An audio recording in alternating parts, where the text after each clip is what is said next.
Hello, good afternoon. Good afternoon, ma'am. Ganesh, Naina, Grishma, and Milana.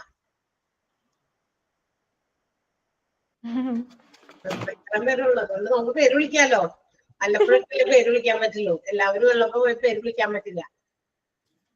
Yes, കുറച്ച് പേര് കൂടി വരും എന്ന് വിചാരിച്ച് നോക്കിയിരുന്നു, പക്ഷെ വരുന്നില്ല. ഇന്നലെ ഇത്രയും പിള്ളേരുണ്ടായിരുന്നുള്ള, 4 പേരുണ്ടായിരുന്നുള്ള നിങ്ങള്? അല്ല, 6 പേരുണ്ടായിരുന്നു. ഇന്നലെ 6 പേരുണ്ടായിരുന്നു, ഇന്ന് 4 പേര്. കാര്യത്തിനൊക്കെ വേണ്ടി പോയിട്ടായിരിക്കും. ഓക്കെ, നോക്കാം വരുമോന്ന്.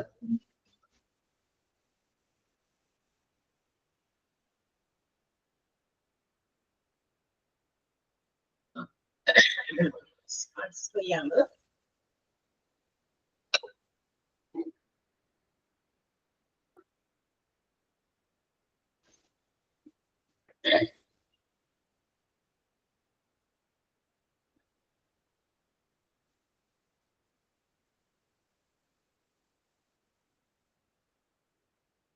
ഓക്കെ, നമുക്ക് തുടങ്ങിയാലോ.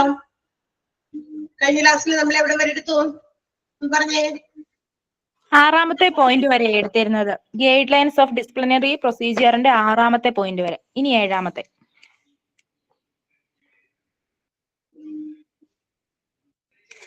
എടുത്തോളാം. ഇമ്പോർട്ടൻസ് എടുത്തില്ലേ? ഞാൻ 1ാമത്തെ പോയിന്റ് പറഞ്ഞതായിട്ടാണ് എന്റെ ഒരു ഓർമ്മ. സ്റ്റാർട്ട് ചെയ്തായിരുന്നു മിസ്. എന്താ അത് സ്റ്റാർട്ട് ചെയ്തായിരുന്നു miss importance.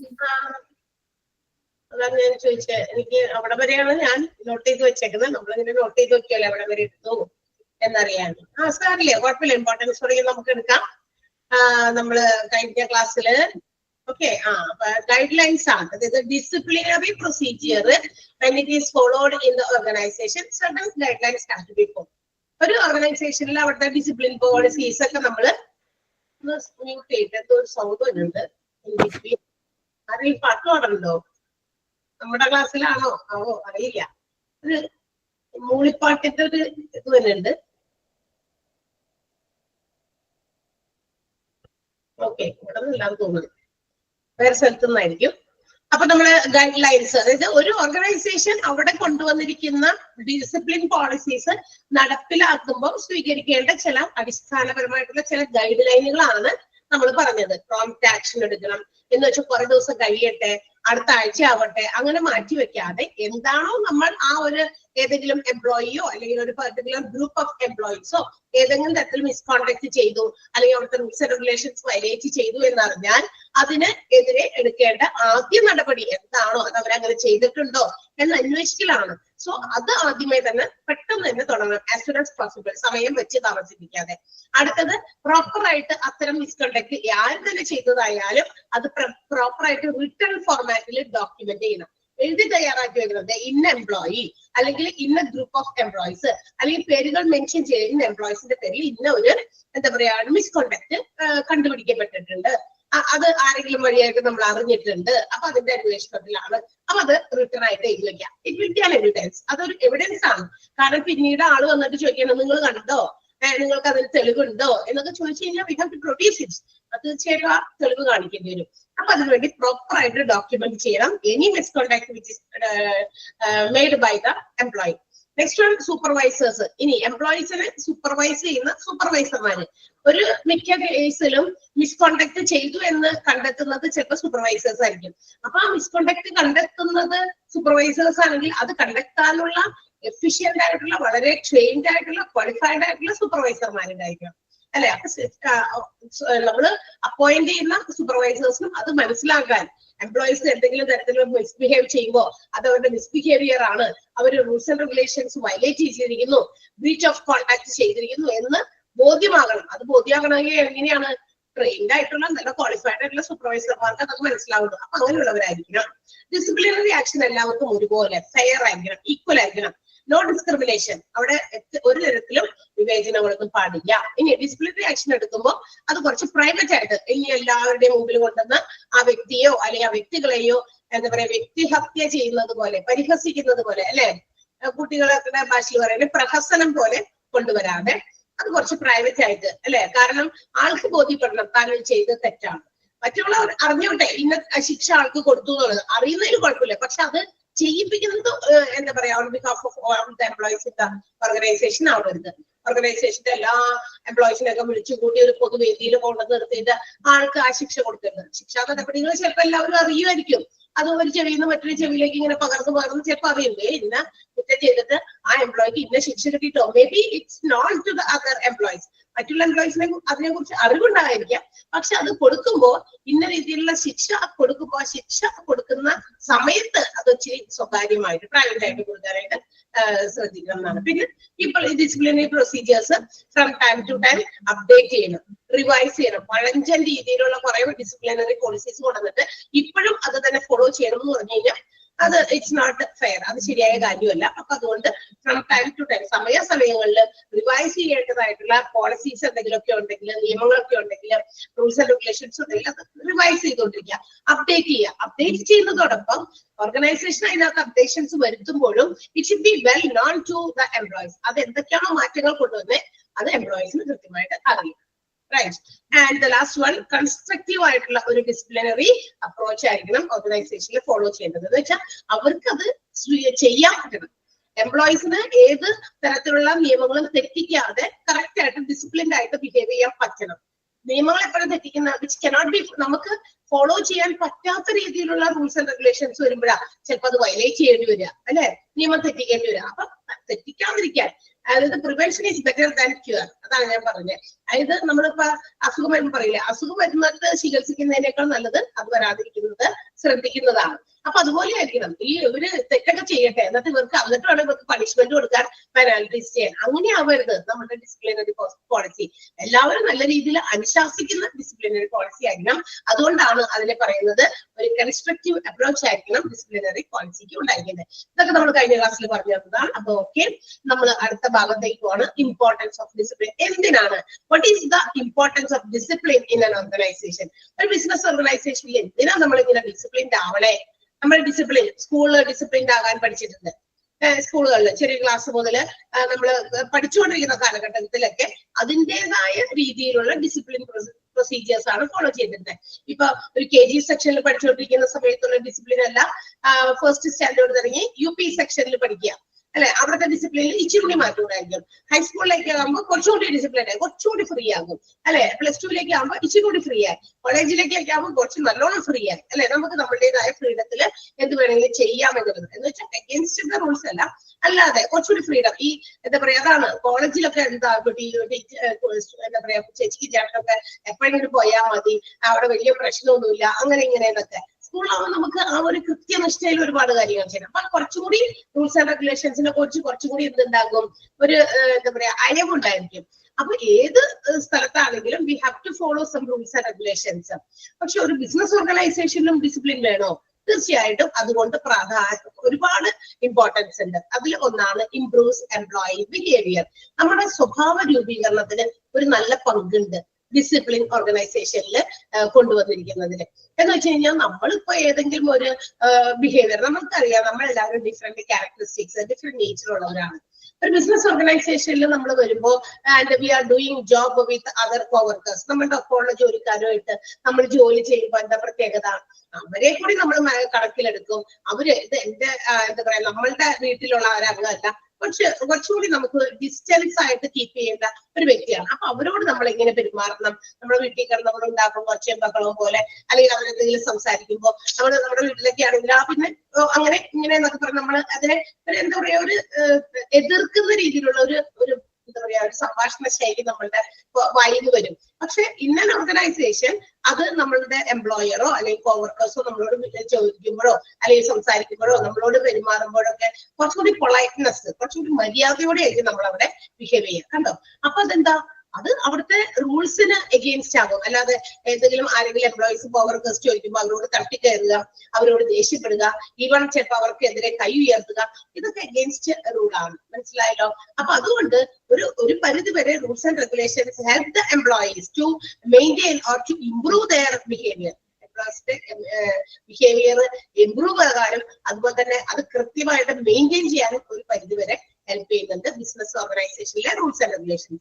And also, if you are making any mistake, there will be a chance to correct. അതായത് നമ്മളിപ്പോ എന്തെങ്കിലും അറിയാതെയോ ഒക്കെ എന്തെങ്കിലും തെറ്റായിപ്പോയി നമ്മൾ ചെയ്തത് ബിസിനസിന്റെ റൂൾസിന് അഗെയിൻസ്റ്റ് ആയിട്ട്. പക്ഷെ നമുക്ക് അവിടെ ഒരു ചാൻസ് കൂടി കിട്ടുന്നുണ്ട്. എന്തിന്? നമ്മുടെ ആ തെറ്റിനെ തിരുത്താനായിട്ട്, കറക്റ്റ് ചെയ്യാനായിട്ട്. കാരണം അത് തെറ്റാണെന്ന് നമ്മളിലേക്ക് മനസ്സിലാക്കി തന്നു കഴിയുമ്പോൾ ഇനിയും നമ്മളത് ആവർത്തിക്കാൻ ആഗ്രഹിക്കില്ല. ഓക്കെ, അപ്പൊ അതാണ് പറയുന്നത്, ഒരു പ്രോപ്പർ കോഡ് ഓഫ് കണ്ടക്ട് കൊണ്ടുവരുമ്പോൾ it should be followed by the employees. Employees എല്ലാവർക്കും അത് ഫോളോ ചെയ്യാൻ പറ്റുന്നതാകണം. Instead of focusing on penalizing or imposing penalties. അതായത് അവരിൽ പെനാൽറ്റി ചുമത്താം എന്നുള്ളതിന് ഫോക്കസ് ചെയ്യാതെ ഇവർക്ക് ഇതൊക്കെ നന്നായിട്ട് ഈസി ആയിട്ട് ഫോളോ ചെയ്യാൻ പറ്റും. അത്രയും കടുകട്ടിയായ റൂൾസ് ആൻഡ് റെഗുലേഷൻസ് ഒന്നും നമ്മുടെ ബിസിനസ് ഓർഗനൈസേഷനിൽ ഇല്ല. അമ്മാതിരിയുള്ള പോളിസീസ് എല്ലാം കൊണ്ടുവരേണ്ടത്. അത് എംപ്ലോയീസിന്റെ എന്താ പറയാ ബിഹേവിയറിനെ ഇംപ്രൂവ് ചെയ്യാൻ ഹെൽപ്പ് ചെയ്യും. ക്ലിയർ ആയ ഫസ്റ്റ് പോയിന്റ്? ഒന്നാമത്തെ പോയിന്റ് മനസ്സിലായത്? ഒന്നാമത്തെ പോയിന്റ് നമുക്ക് importance of discipline. Importance of discipline in organisation. Business ഓർഗനൈസേഷനിൽ ഡിസിപ്ലിനുള്ള പ്രാധാന്യം. ആ പോയിന്റുകൾ 4 പോയിന്റ് പറഞ്ഞിട്ടുണ്ട്. ആ 4 പോയിന്റും ബോൾഡ് ആയിട്ട് ഇതിരിക്കുന്നത് ഇമ്പോർട്ടന്റ് ആണ്. പിന്നെ ഇൻസൈഡിൽ എന്തെങ്കിലും ഉണ്ടെങ്കിൽ ഞാൻ അണ്ടർലൈൻ ചെയ്യാൻ പറയും. അതുകൊണ്ട് തന്നെ ഫസ്റ്റ് സെന്റൻസ് ഒന്ന് അണ്ടർലൈൻ ചെയ്യണം. Rules and regulations of a particular organization help in checking the behavior of the employees and correcting from time to time. ഒന്നാമത്തെ സെന്റൻസ്. സെന്റൻസിന്റെ മീനിങ് മനസ്സിലായോ എല്ലാവർക്കും? ക്ലിയർ ആയല്ലോ? ഡൗട്ട് ഇല്ലല്ലോ? Okay. Second one, provides security to employees. ഇനി എന്താ ഈ business ഓർഗനൈസേഷനില് ഡിസിപ്ലിന്റെ മറ്റൊരു പ്രാധാന്യം എന്ന് പറയുന്നത്, അവിടെ എംപ്ലോയീസിന് പ്രത്യേകമായിട്ട് ഓരോ എംപ്ലോയീസിനും സെക്യൂരിറ്റി കൊടുക്കുക, അല്ലെങ്കിൽ ഒരു സെക്യൂരിറ്റി ഫീലിംഗ് അനുഭവപ്പെടുത്തുക. എന്താ സെക്യൂരിറ്റി? സുരക്ഷിതത്വം. അതെങ്ങനെ ഡിസിപ്ലിനും ഈ സുരക്ഷിതത്വവുമായിട്ട് ബന്ധം? ഡിസിപ്ലിൻ അല്ലാത്ത എംപ്ലോയീസിന് എംപ്ലോയർമാർക്ക് വേണ്ട. മനസ്സിലായോ? എന്ന് വെച്ചാൽ നല്ല ഡിസിപ്ലിൻഡ് ആയിട്ടുള്ള ഒരു എംപ്ലോയി ആണെങ്കിൽ ഈവൺ ഇഫ് അവർക്ക് അത്ര വലിയ ക്വാളിഫിക്കേഷനോ അത്ര എക്സ്പീരിയൻസോ അത്ര ഹൈ ടാലന്റോ ജോലിയിലില്ല എങ്കിലും അത്തരം എംപ്ലോയീസിനെ ചേർത്ത് നിർത്താൻ എംപ്ലോയർമാരും ഓർഗനൈസേഷനും തീരുമാനിക്കും. അല്ലെങ്കിൽ അവർ ചേർത്ത് നിർത്താൻ ഇഷ്ടമായിരിക്കും. ബിക്കോസ് എന്താ? അത് കാരണം എന്ന് വെച്ചാൽ ആളുടെ സ്വഭാവം, അല്ലെങ്കിൽ ആള് അവിടുത്തെ റൂൾസ് ആൻഡ് റെഗുലേഷൻസ് കൃത്യമായി ഫോളോ ചെയ്യുന്നു, ഒരു അഗെയിൻസ്റ്റ് റൂൾസ് ആൻഡ് റെഗുലേഷൻസ് ഒന്നും ബിഹേവ് ചെയ്യുന്നില്ല. അങ്ങനെയുള്ള എംപ്ലോയീസിന് കൂടുതൽ ചാൻസസ് ഉണ്ട് അവിടെ തന്നെ നിലനിൽക്കാനും. ആൻഡ് ഈവൺ ഫോർ ഹയർ എന്താ പറയാ ലെവൽസ്, മറ്റ് ഉയർന്ന നിലകളിലേക്ക് പ്രൊമോഷൻസ് കിട്ടാനും ഒക്കെ നല്ല ചാൻസസ് ഉണ്ട് ഇത്തരം ഡിസിപ്ലിൻഡ് ആയിട്ടുള്ള എംപ്ലോയീസിന്. പക്ഷെ എല്ലാ ഓർഗനൈസേഷനും നമുക്കറിയാം, അവിടെ വരുന്ന employees R of different characteristics or different nature. എല്ലാവർക്കും അവരവരുടേതായ സ്വഭാവ രീതി ഉണ്ട്. ആ സ്വഭാവം അനുസരിച്ച് ഓരോരുത്തരും പെരുമാറുള്ളൂ അല്ലെ. ഇനി എന്താ പ്രത്യേകത എന്ന് പറയുന്നത്, ഈ സ്വഭാവം അനുസരിച്ച് പെരുമാറുമ്പോൾ നല്ല സ്വഭാവമുള്ളവര്, ഡിസിപ്ലിൻഡ് ആയിട്ടുള്ള, അതായത് എവിടെ ചെന്നാലും അവിടുത്തെ ഡിസിപ്ലിൻ കീപ്പ് ചെയ്യുന്ന രീതിയിലുള്ള ആളുകളുണ്ട്. അപ്പൊ നമുക്ക് അത് പഠിച്ചിട്ടല്ല, ചെറുതിലേ തുടങ്ങി നമ്മൾ കണ്ടും കേട്ടും വളർന്ന ശീലം അനുസരിച്ച് നമ്മൾക്ക് ഓരോരുത്തർക്കും ഓരോ ബിഹേവിയർ ഉണ്ട്, എല്ലാവർക്കും ഉണ്ട്. അത് ചിലവരെന്ത് ചെയ്യും, അത് ഓരോ സ്ഥലങ്ങളിൽ ചെല്ലുമ്പോഴും അത് മെയിൻറ്റെയിൻ ചെയ്യും അവിടുത്തെ ഡിസിപ്ലിൻ. പക്ഷെ ചില ആൾക്കാരെന്താ അത് അനുസരിക്കില്ല, അല്ലെങ്കിൽ ബിഹേവിയർ ഒക്കെ ബാഡ് ആയവര് അവിടെ ചെല്ലുമ്പോൾ വേറെ രീതിയിൽ തോന്നിയ രീതിയിലൊക്കെ ബിഹേവ് ചെയ്യാം. ആൻഡ് ഓൾസോ ഇതിന്റെ മറ്റൊരു ആഘാതം എന്ന് പറയുന്നത്, ബാഡ് ബിഹേവിയർ എംപ്ലോയീസ് എന്താ പ്രത്യേകത അറിയോ? They also influence other workers to behave badly or to make some misconduct. ഈ ബാഡ് ബിഹേവിയർ ഉള്ള എംപ്ലോയീസിന്റെ പ്രത്യേകത മറ്റുള്ളവരെ കൂടി തങ്ങളുടെ കൂട്ടത്തിൽ ചേർക്കുക. നീ നേരത്തെ ഒന്നും പോകുന്നുണ്ട്, അതൊക്കെ അവിടെ ഇരിക്കുള്ളൂ. റൂൾസ് 9:30 എത്തണമെന്നല്ലേ ഓർഗനൈസേഷനിലെ ജോലിക്ക് വേണ്ടിയിട്ട് എന്ന് പറയുന്നു. അപ്പൊ 2-3 ദിവസം വന്നപ്പോഴേക്കും കൂട്ടുകാരായി. അപ്പൊ അതൊക്കെ അവിടെ ഉണ്ട്, അതൊന്നും കുഴപ്പമില്ല. പുതിയതായിട്ട് വന്ന ആളെ നമ്മൾ എന്ത് ചെയ്യും? ഇൻഫ്ലുവൻസ് ചെയ്യും, സ്വാധീനിക്കും. പ്രശ്നമില്ലെന്നേ, ഞാൻ ഇതൊക്കെ പണ്ടൊക്കെ അങ്ങനെ എന്ന് വിചാരിച്ചിരുന്നത്, പക്ഷെ ഞാൻ ഇങ്ങനെ ഇടയ്ക്കിടയ്ക്കൊക്കെ വൈകാറുണ്ട്, ഒന്നും സംഭവിക്കാൻ പോണില്ല. കണ്ടോ, ആ ഒരു ബാഡ് ബിഹേവിയർ എന്ന് പറയുന്നത് ആളിൽ നിന്ന് പുറത്തു വന്നപ്പോ അവര് മറ്റുള്ളവരെ കൂടി എന്ത് ചെയ്യും? പ്രേരിപ്പിക്കും. അത് കുഴപ്പമില്ല, ഇത് കുഴപ്പമില്ല എന്നൊക്കെ പറഞ്ഞിട്ട്. സോ വേറെ വർക്കേഴ്സും എന്താ മിസ്കോണ്ടക്ട് ചെയ്യാനായിട്ട് ഇടവരുത്തുന്നു. ഓക്കെ, അപ്പോ പറയുന്നത് ഒരു proper discipline policy will protect the employees.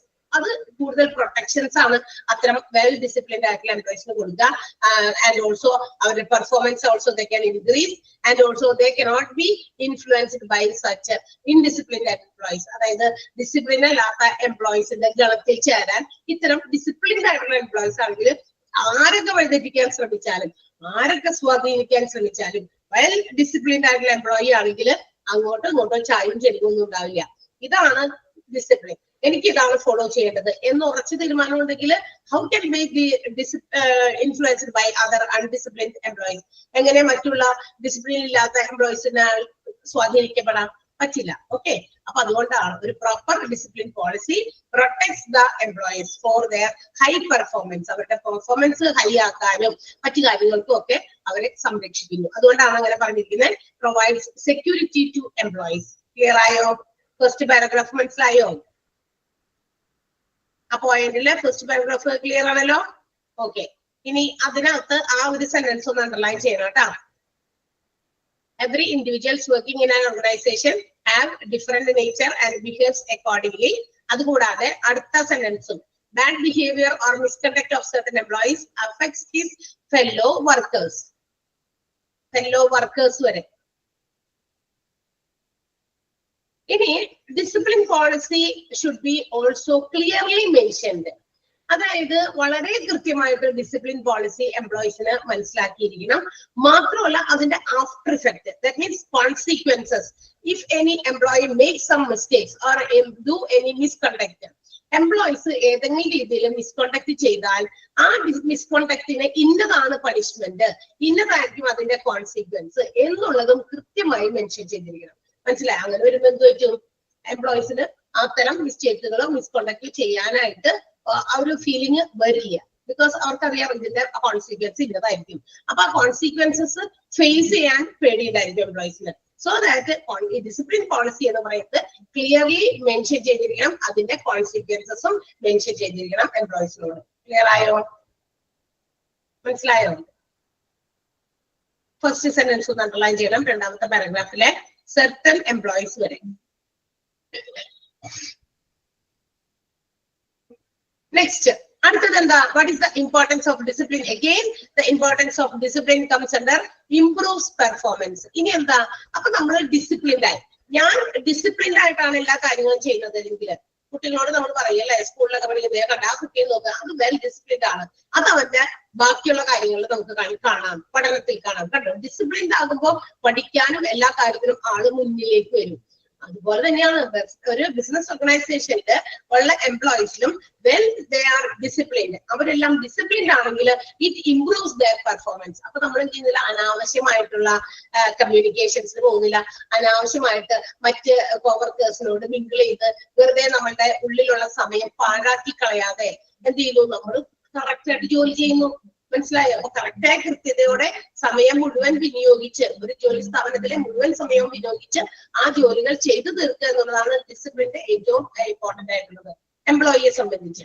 അപ്പൊ അതൊക്കെ കൃത്യമായി ചെയ്യുമ്പോൾ മറ്റ് പ്രവർത്തനങ്ങളിലൊന്നും ഏർപ്പെടുന്നില്ല, അത് ആളുടെ പെർഫോമൻസിനെ ഇംപ്രൂവ് ചെയ്യിപ്പിക്കും എന്നുള്ളതാണ്. And also such employees can easily face any matters if they have some problem. ഏതെങ്കിലും തരത്തിലെ എംപ്ലോയീസിന് മറ്റേതെങ്കിലും തരത്തിലുള്ള പ്രശ്നങ്ങളൊക്കെ അഭിമുഖീകരിക്കേണ്ടി വരുമ്പോ അവർക്ക് അതൊക്കെ ഈസി ആയിട്ട് ഡീൽ ചെയ്യാൻ പറ്റും. അത്തരം ഡിസിപ്ലിൻഡ് എംപ്ലോയീസിന് അവർക്ക് അന്നേരം അവർ പകർന്നില്ല, അല്ലെങ്കിൽ അവർക്ക് പേടിയാകുന്നില്ല, അല്ലെ? ചില പ്രത്യേക സിറ്റുവേഷൻസിൽ എന്ത് ചെയ്യും എന്ന് പകച്ചൊന്നും നിൽക്കേണ്ടി വരില്ല. Because they are disciplined in all matters. എല്ലാ രീതിയിലും അവർ ഡിസിപ്ലിൻഡ് ആണ്. അപ്പൊ അവർക്ക് ഒരു പ്രശ്നം ഉദിക്കുന്നില്ല. And also they are not ready to disobey the law and orders of the industry or organization. ഓർഗനൈസേഷന്റെ ലോ ആൻഡ് ഓർഡേഴ്സ് തെറ്റിക്കാനോ അതുപോലെ തന്നെ അങ്ങനത്തെ കുറെ കാര്യങ്ങളൊക്കെ അവർ ചെയ്യില്ല. കാരണം അതൊക്കെയാണ് ശരിക്കും ഡിസൊബീഡിയൻസ് അല്ലെങ്കിൽ എന്താ പറയാ മിസ്കണ്ടക്ട് എന്ന് പറയുന്നത്. അപ്പൊ അത്തരം പ്രോബ്ലംസ് എന്താ പറയാ ചെയ്യാതെ അല്ലെങ്കിൽ അതുപോലെയുള്ള കാര്യങ്ങളൊക്കെ ചെയ്യാതെ തങ്ങളുടെ പെർഫോമൻസ് വർദ്ധിപ്പിക്കുക. പിന്നെ ചിലപ്പോഴൊക്കെ ഈ പറയുന്ന ഇൻഡിസിപ്ലിൻഡ് ആയിട്ടുള്ള എംപ്ലോയീസ് ആണെങ്കിൽ അവർക്ക് കോൺസെൻട്രേഷൻ ഒട്ടും ഉണ്ടാവില്ല. ഡിസിപ്ലിൻഡ് അല്ലല്ലോ, ഒരു കൃത്യമായ അടുക്കും ചിട്ടയോടും കാര്യങ്ങൾ ചെയ്യാത്തവര് തീർച്ചയായിട്ടും അവർക്ക് കോൺസെൻട്രേഷൻ ഉണ്ടാവില്ല. കോൺസെൻട്രേറ്റഡ് അല്ല അവർ എന്ത് പ്രവൃത്തി ചെയ്താലും. സോ കോൺസെൻട്രേഷൻ ഉണ്ടാവില്ല. പിന്നെ മാത്രമല്ല there will be no dedication towards the work. അവർ ചെയ്യുന്ന ഡ്യൂട്ടിയോട്, അവരുടെ ജോബിനോട് അവർക്ക് കൃത്യമായിട്ടുള്ള ഡെഡിക്കേഷൻ ഉണ്ടാവില്ല. And there will be wastage of time. ഈ ഇതൊന്നും ചെയ്യാണ്ട് തോന്നിയ പോലെ നടന്നു കഴിഞ്ഞാൽ ആ ഓഫീസിലെ അല്ലെങ്കിൽ ഓർഗനൈസേഷനിലെ സമയത്തെ വെറുതെ ഇല്ലാണ്ടാക്കി കളയാണ്, അല്ലെങ്കിൽ ആവശ്യത്തിന് വിനിയോഗിക്കാത്ത സമയം പാഴാക്കി കളയുന്നു എന്നുള്ളതാണ് മറ്റൊരു പ്രത്യേകത. അപ്പൊ ഇതൊക്കെ ഇതിന്റെ കോൺസിക്വൻസ് ആണ്. ഇൻഡിസിപ്ലിൻഡ് ആയിട്ടുള്ള എംപ്ലോയീസിന്റെ കോൺസിക്വൻസുകളാണ് പറഞ്ഞിരിക്കുന്നത്.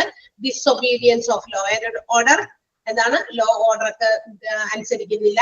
പിന്നെ നോൺ ഡിസൈറബിൾ പെർഫോമൻസ്, ആവശ്യം വേണ്ട നമ്മൾ ഓരോ എംപ്ലോയീസിൽ നിന്നും ഇത്രയും എക്സ്പെക്ട് ചെയ്യുന്നുണ്ട്, നിങ്ങൾ ഇത്ര ജോലി ചെയ്യുന്നത്, പക്ഷെ അത് നമ്മൾ പ്രതീക്ഷിക്കുന്ന നിലയ്ക്ക് എത്താതിരിക്കുന്നു എന്നുള്ളതാണ് മറ്റൊരു കാര്യം. പിന്നെ കോൺസെൻട്രേഷൻ ഉണ്ടാവില്ല അത്തരം എംപ്ലോയീസിന്, പിന്നെ മാത്രമല്ല അവരുടെ ജോലിയോടുള്ള ഡെഡിക്കേഷനും അവർക്ക് ഉണ്ടാവില്ല. And last but not the least എന്താണ്, അവര് വെറുതെ ഇങ്ങനെ സമയം ഇങ്ങനെ വേസ്റ്റ് ചെയ്തുകൊണ്ടേ ഇരിക്കും വർക്ക് പ്ലേസിൽ. ക്ലിയർ ആയോ? Improves performance. മനസ്സിലായോ? മനസ്സിലായി? Okay. And the last one, അവസാനത്തേത് എന്താ? ഡിസിപ്ലിന്റെ മറ്റൊരു പ്രാധാന്യം എന്ന് പറയുന്നത് increases organisations profit. Okay, proper ആയിട്ട് എല്ലാ എംപ്ലോയീസും നല്ല ഡിസിപ്ലിൻഡ് ആണെങ്കിൽ എല്ലാ എംപ്ലോയീസും അവരുടെ പെർഫോമൻസിൽ ഹൈ ലെവലിൽ എത്തും. മനസ്സിലായോ? അതായത് നമ്മൾ എല്ലാ എംപ്ലോയീസും നല്ല പെർഫെക്റ്റ് ആണ്, അവർ ഇൻഡിസിപ്ലിൻഡ് ആയിട്ടുള്ള ഒരു കാര്യവും ചെയ്യുന്നില്ല, അപ്പൊ അവരുടെ ഫുൾ ടൈം ഡെഡിക്കേഷൻ എന്തിനു വേണ്ടി കൊടുക്കും? ജോലിക്ക് വേണ്ടി കൊടുക്കും. ആ ഫുൾ ടൈം ഡെഡിക്കേറ്റഡ് ആയതുകൊണ്ട് അവര് നല്ല ഔട്ട്പുട്ട് ഉണ്ടാക്കും. ഓരോ എംപ്ലോയീസും നല്ല നല്ല ഔട്ട്പുട്ട് ഉണ്ടാക്കുമ്പോൾ ഓൾ ടുഗദർ എല്ലാവരും കൂടി ചേർന്ന് നിങ്ങൾ ആലോചിച്ച് നോക്കിയേ, ഒരു നല്ല പ്രൊഡക്ടിവിറ്റി ആയിരിക്കും ഓർഗനൈസേഷനിൽ ഉണ്ടാക്കുക. ഇഫ് ദ പ്രൊഡക്ടിവിറ്റി ഇൻക്രീസസ്, അതായത് പ്രൊഡക്ടിവിറ്റി ഇൻക്രീസ് ചെയ്യുകയാണെങ്കിൽ, ഉത്പാദനക്ഷമത ഇൻക്രീസ് ചെയ്യുന്ന ഏത് ഓർഗനൈസേഷനും directly leads to high profitability. തീർച്ചയായിട്ടും അവരുടെ വർധനവ് എന്തിനായിരിക്കും? അവരുടെ ലാഭത്തിൽ. കൂടുതൽ ഉത്പാദിപ്പിക്കുമ്പോൾ കൂടുതൽ വിറ്റുവരവുണ്ടാകും, കൂടുതൽ ലാഭം ഉണ്ടാക്കാൻ സാധിക്കും. അപ്പൊ അതാണ് ഇൻക്രീസസ് ഓർഗനൈസേഷൻ പ്രോഫിറ്റ് എന്ന് പറയുന്നത്. ക്ലിയർ ആയോ? മനസ്സിലായോ? Yes. So if the employees give an effective input, ഇപ്പൊ ഞാൻ ഇവിടെ ഇരുന്നിട്ട് പഠിപ്പിക്കുകയാണ്, ഞാൻ നല്ലൊരു ഇൻപുട്ട് കൊടുക്കുമ്പോഴാണ് നല്ല ഒരു ഔട്ട്പുട്ട് കിട്ടുള്ളൂ. എന്റെ ഇൻപുട്ട് എന്ന് പറയുന്നത് എന്താ? ഞാൻ എന്ത് ഇൻപുട്ടാ തരുന്നേ?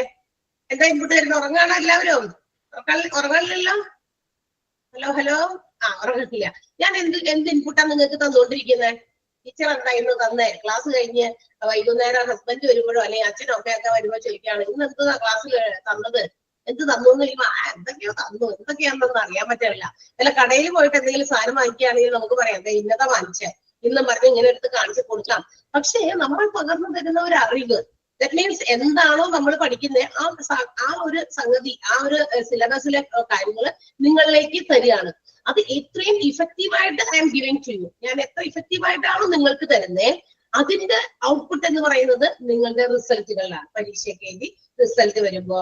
പിന്നെ മാത്രമല്ല, നിങ്ങൾ എത്രത്തോളം നല്ല ഭംഗിയിൽ ഇവിടുത്തെ ക്ലാസ്സുകൾ മനസ്സിലാക്കുന്നുണ്ട്. ഒരു 10 പേരോട് പറയുന്നത് അവിടുത്തെ HRM-ന്റെ കോഴ്സ് ചേർത്തോട്ടാ, വളരെ സൂപ്പർ കോഴ്സാണ്, നല്ല എന്താ പറയാ സ്കോപ്പുള്ള ഒരു എന്താ പറയാ കോഴ്സാണ്, കൂടാതെ വളരെ ബഡ്ജറ്റ് ഫ്രണ്ട്ലി ആണ്, മാത്രമല്ല ക്ലാസ്സസ് ഒക്കെ വളരെ ഉഗ്രനാണ് എന്ന് ഒരു 5 ആളോടോ 10 ആളോടോ വേണ്ട ഒരു 2 ആളോടോ പറഞ്ഞു കഴിഞ്ഞാൽ എന്തു പറ്റും? ആ 2 ആളോട് പറഞ്ഞു അല്ലെങ്കിൽ 10 ആളോട് പറയുമ്പോ അതിൽ 2 പേരെങ്കിലും ഈ ഒരു ഇതിനകത്ത് ജോയിൻ ചെയ്ത് കഴിഞ്ഞാൽ will increase automatically the profit of the organisation. തീർച്ചയായിട്ടും എന്ത് ചെയ്യും? അവിടുത്തെ ലാഭക്ഷമത വർദ്ധിക്കും. ഒരു എക്സാമ്പിൾ പറഞ്ഞതാണ്. അതുപോലെയാണ് ഏത് ഓർഗനൈസേഷനിലും എന്ത് ഇഫക്റ്റീവ് ആയിട്ടുള്ള ഇൻപുട്ട് ആണോ what ever the employees are giving, the return or the in turn it will get a better output. അതിന് നല്ല ഔട്ട്പുട്ട് കിട്ടും. And as A result there will be increase in the profit. അതിനനുസരിച്ച് എന്താ പറയാ ഓർഗനൈസേഷന്റെ ലാഭക്ഷമത വർദ്ധിക്കും. So ഒരു general ആയിട്ട് ഒരു തത്വം പറയുകയാണെങ്കിൽ, ഓർഗനൈസേഷൻ വിത്ത് പ്രോപ്പർ എംപ്ലോയി ഡിസിപ്ലിൻ, ഏത് ഓർഗനൈസേഷൻ ആണോ നല്ല ഡിസിപ്ലിൻഡ് ആയിട്ടുള്ള ഒരു എംപ്ലോയി സമൂഹമുള്ളത്, അല്ലെങ്കിൽ ഒരു എംപ്ലോയി പോളിസി, നല്ലൊരു ഡിസിപ്ലിൻ പോളിസി ഉള്ളത്, they can hold the employees. അത്തരം ഓർഗനൈസേഷന് എന്ത് പറ്റുമെന്ന് അറിയാമോ? 2 കാര്യങ്ങൾ അവർക്ക് അഡ്വാൻറ്റേജ് ഉണ്ട്. ഒന്ന്, അവിടെയുള്ള എംപ്ലോയീസിനെ അവർക്ക് എത്രയും കാലം വേണമെങ്കിലും ഹോൾഡ് ചെയ്ത് വെക്കാം. ഞാൻ നേരത്തെ പോയിന്റ് പറഞ്ഞില്ലേ, ഇപ്പൊ ഞാൻ കുറച്ച് പഠിപ്പിക്കാനൊക്കെ ഇത്തിരി മോശമാണ്, എങ്കിലും ഞാൻ ഡിസിപ്ലിൻഡ് ആണ്.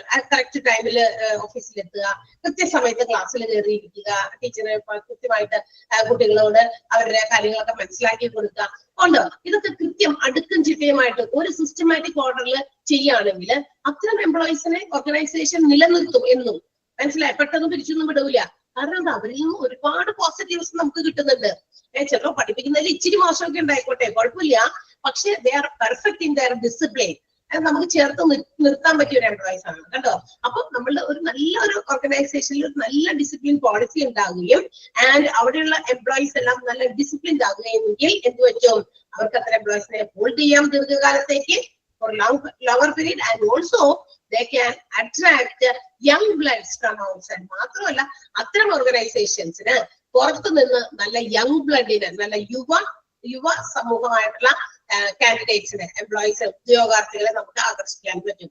എന്ന് വെച്ചാൽ എന്താ, ചില ഓർഗനൈസേഷനിൽ അത് കണ്ടോ, അവിടുത്തെ എംപ്ലോയീസ് ഒക്കെ കാണുമ്പോൾ തന്നെ നമുക്കൊരു നല്ല ഫീലാണ്. എന്ന് വെച്ചാൽ അവിടുത്തെ എംപ്ലോയീസ് വെൽ ഡിസിപ്ലിൻഡ് ആണ്. അവരുടെ ബിഹേവിയറിൽ ആയിക്കോട്ടെ, അവരുടെ കസ്റ്റമേഴ്സിനോടുള്ള ഡീലിങ്സ് ആയിക്കോട്ടെ, അവരുടെ അപ്പിയറൻസിലായിക്കോട്ടെ, കണ്ടോ എല്ലാത്തിലും ഉണ്ട്.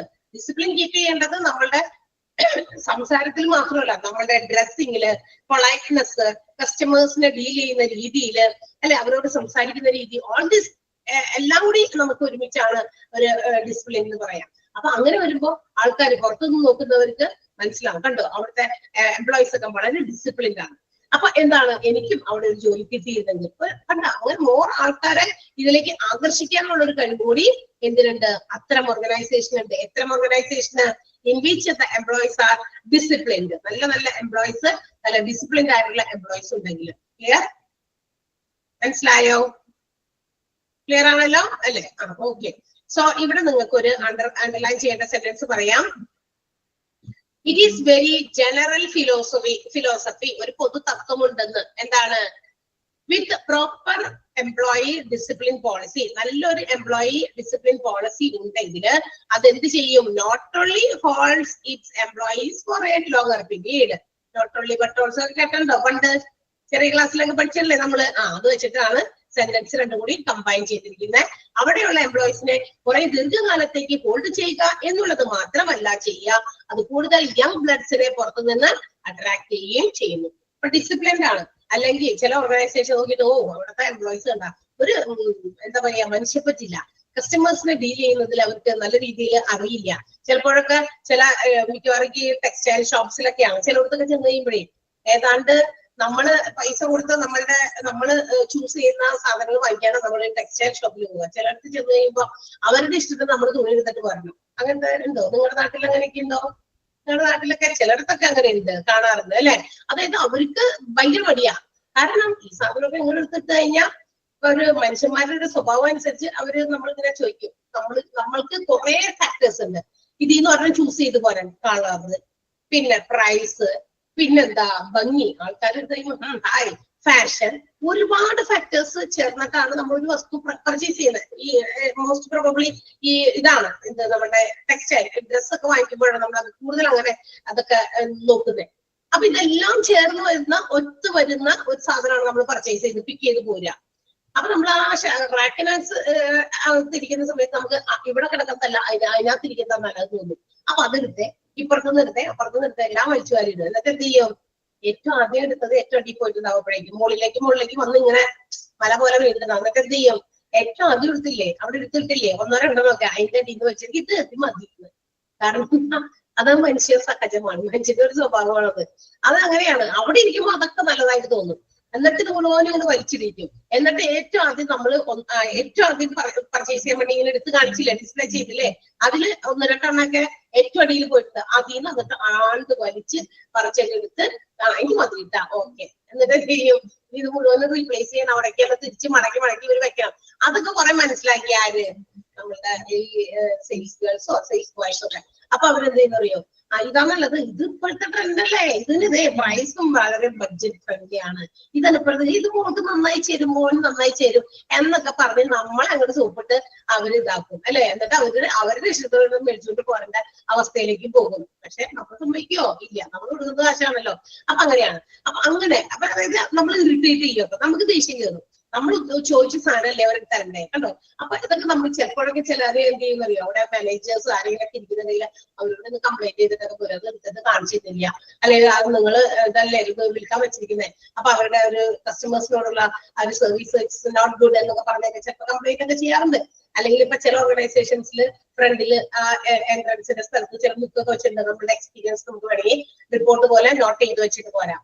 ഓക്കെ. അപ്പൊ നമ്മള് അവരുടെ കസ്റ്റമേഴ്സിന്റെ സർവീസ് ഒക്കെ മോശമാണ്, അല്ലെങ്കിൽ അവര് സംസാരിക്കുന്നത് നമുക്ക് അത്ര പൊളൈറ്റ് ആയിട്ട് തോന്നിയില്ലെങ്കിൽ നമ്മൾ എന്ത് ചെയ്യും? അത് അവിടെ നോട്ട് ചെയ്ത് വെച്ചിട്ട് പോരും. നമ്മളുടെ പേര് അഡ്രസ് ഒന്നും കൊടുക്കണമല്ലോ, വഴിയൊക്കെ ചോദിച്ചു പിടിച്ച് വന്ന് നമ്മളെ ചീത്ത പറയാനായിട്ട്. അപ്പൊ നമ്മൾ കൃത്യമായിട്ട് അതവിടെ വെക്കും. ഇന്നത്തെ കാലത്ത് ഏത് ബിസിനസ് ഓർഗനൈസേഷനിലും കസ്റ്റമേഴ്സിനോട് എത്രയും മനോഹരമായിട്ട് പൊളൈറ്റ് ആയിട്ട് ബിഹേവ് ചെയ്യാൻ പറ്റുന്നു, അത്രയും കൂടുതൽ കസ്റ്റമേഴ്സിനെ നമുക്ക് നമ്മുടെ ഓർഗനൈസേഷനിലേക്ക് ക്യാൻവാസ് ചെയ്യാൻ പറ്റും. അതാണ് പ്രത്യേകത. അപ്പൊ അങ്ങനെയൊക്കെ ഉള്ളതൊക്കെ വന്നു കഴിഞ്ഞാൽ ഡിസിപ്ലിൻ എന്ന് പറയുന്നത് അങ്ങനെയാണ്. ഒരു ഡിസിപ്ലിൻ പോളിസി അങ്ങനെയായിരിക്കണം. കൂടുതൽ എംപ്ലോയീസിനെ കൂടുതൽ നമുക്ക് പുറത്തുനിന്ന് ആകർഷിക്കാനും ഉള്ള എംപ്ലോയീസിനെ തന്നെ ദീർഘകാലം അവിടെ നിർത്താനും പറ്റുന്ന രീതിയിലുള്ള പോളിസീസ് ആയിരിക്കണം.